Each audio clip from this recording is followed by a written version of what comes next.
నేను రాజకీయాల్లోకి వచ్చిన రోజులు మాకు బ్లాక్స్ ఉండేవి. ఇప్పుడు మండలాలు ఎన్టీ రామారావు గారు వచ్చిన తర్వాత పరిపాలనా సంస్కరణలో బ్లాక్స్ తీసుకొచ్చాడు. ఆ రోజు సమితిలు ఉండేవి, ఆ రోజు జిల్లా పరిషత్ ఉండేది.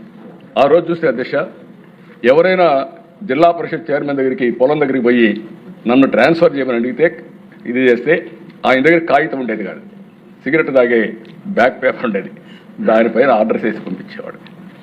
You can imagine.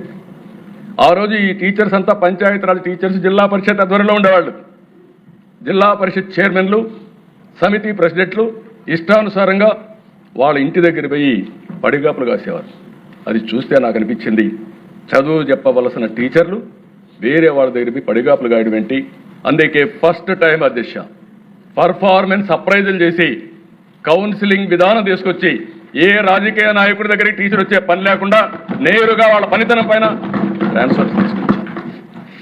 మొట్టమొదటిసారిగా ఉద్యోగాలు వచ్చిన టీచర్లు మా ఆత్మ గౌరవాన్ని దెబ్బతీస్తున్నారు. గబద్దార్ మేము కూడా రోడ్డు మీదకి వచ్చి మమ్మల్ని మేము కాపాడుకుంటామని పెద్ద ఎత్తున ముందుకొచ్చారు. కర్నూలులో కొండారెడ్డి బురుజు, నిన్నే అంబేద్కర్ సాక్షిగా కొన్ని వేల మంది వచ్చారు. రోడ్డు మీదకి వచ్చి మేము చదువుకున్నాం, మా మెరిట్ని అవమానం చేయొద్దండి, మా ఆత్మాభిమానాన్ని దెబ్బతీయద్దండి, మేము పిల్లలకు చదువు చెప్పాలని చిత్తశుద్ధితో వచ్చాం, మా జీవితాలకు కూడా ఉద్యోగం అవసరం.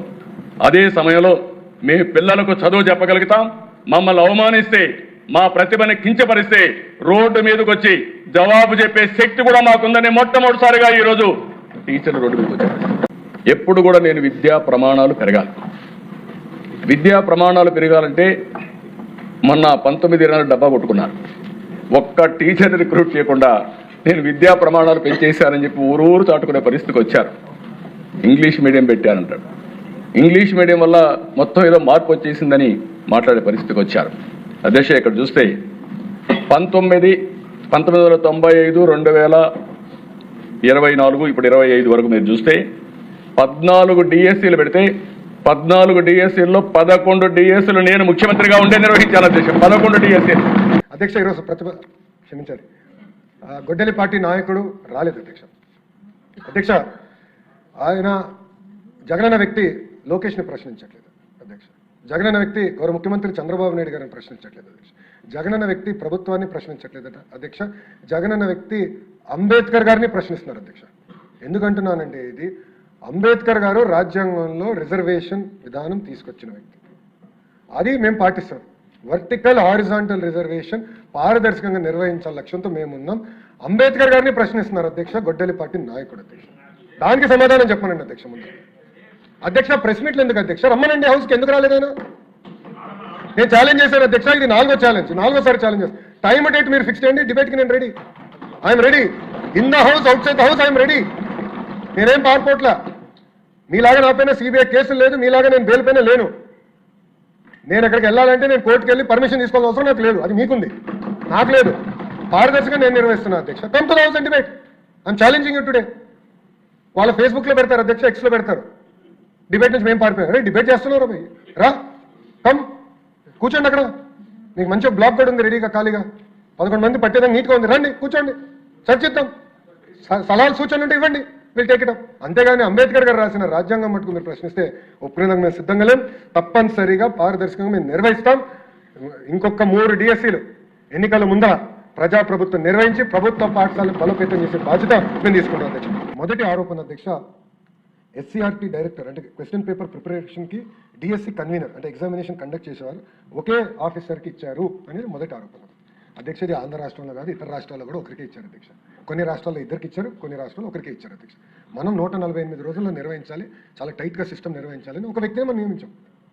అది ఎక్కడ చట్టంలో ఉల్లంఘన కాదు, ఎక్కడ చట్టంలో రాయలేదు 2 ఉండాలి అని ఎక్కడ చెప్పలేదు అధ్యక్ష. So there is no rule book for to that order. And court కూడా ఈ విషయంలో ఎక్కడ జోక్యం చేసుకోలేదు అధ్యక్ష. ఎందుకంటే 148 రోజులు మనం డిఎస్సీ పూర్తి చేయాలి లక్ష్యం పెట్టుకున్నాం, దానివల్ల ఇది చేసాం అధ్యక్ష.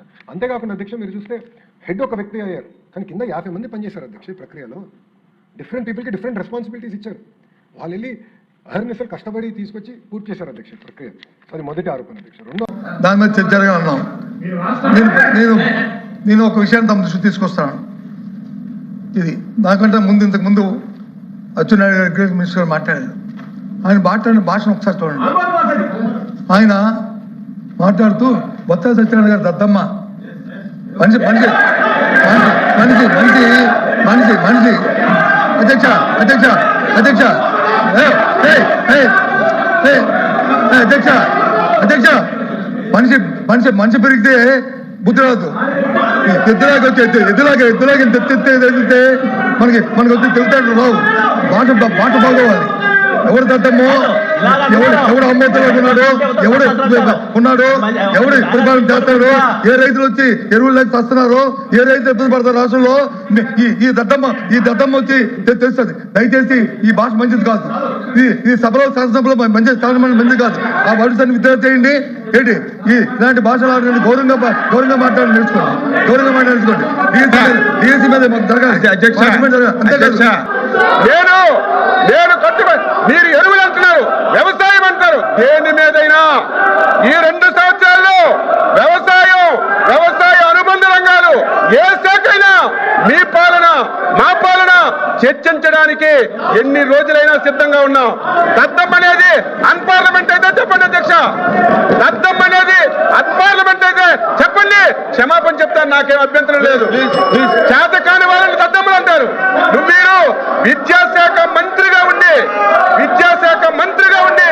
డిఎస్సి ఇప్పించడంలో వైఫల్యం చెందారు కాబట్టి, చేత కాలేదు కాబట్టి దద్దమన్నాను అధ్యక్ష. ఇది అన్పార్లమెంట్ కాదు. అన్పార్లమెంట్ అయితే చెప్పండి. నా పర్సనాలిటీ గురించి మాట్లాడుతున్నావు. నువ్వు సచ్చినా కాలు కిందకు పెట్టి కాపాయికి పెట్టినా నా పర్సనాలిటీ నీకు రాదు సత్యనారాయణ. నా పర్సనాలిటీ నీకు రాదు. అమరావతి క్యాపిటల్ సిటీకి ఏదైతే seed axis road main road ఉందో, ఈ సీడ్ యాక్సిస్ రోడ్డు 2 పార్ట్ల అధ్యక్ష. ఒకటి నేషనల్ హైవే కలుస్తుంది, రెండోది మంగళగిరి రోడ్డు మీద కలుస్తుంది. ఈ మంగళగిరి రోడ్డు కలిసేది కంప్లీట్ చేశాం. గవర్నర్ ముఖ్యమంత్రి గారు దాన్ని ఇనాగ్రేషన్ చేశారు. ఇప్పుడైతే ఇన్ని రోజులు బండ్ రోడ్డు మీద కరకట్ట మీద వస్తుండేది, ఆ కరకట్ట వర్క్ కూడా ఆల్రెడీ స్టార్ట్ చేసాం అధ్యక్ష. 2 కిలోమీటర్ల వర్క్ కూడా జరిగింది.